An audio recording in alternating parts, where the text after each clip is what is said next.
Welcome to the Genius Factory. Enjoy the video. You start by ensuring your Colab session is fresh and any important work is saved externally. Once done, pick the exact Python version you need and note compatibility with your libraries. Now run the first install commands to fetch apt utilities, debootstrap, and wget so you can stage a new environment.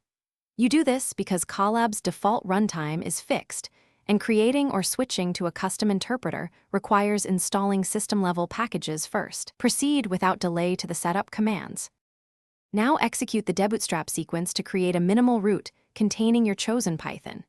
You will compile or install a pre-built Python into that root, then use update alternatives or symlinks to point /usr/local/bin/python to the new interpreter.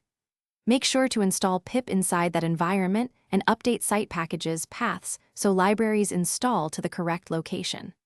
Also export path and Python home and modify sys path so the notebook kernel can import modules from the newly created Python environment. To finish, restart the Colab runtime and run Python version and import sys, print sys executable to confirm the interpreter changed. If you want a separate kernel entry, install ipykernel inside the new Python and register it so notebooks can select it. If something goes wrong, check installation logs, ensure path and Python home point correctly, and reinstall missing packages. A common fix is recreating the environment or using a virtualenv as a fallback. This often resolves mismatched library or permission issues quickly.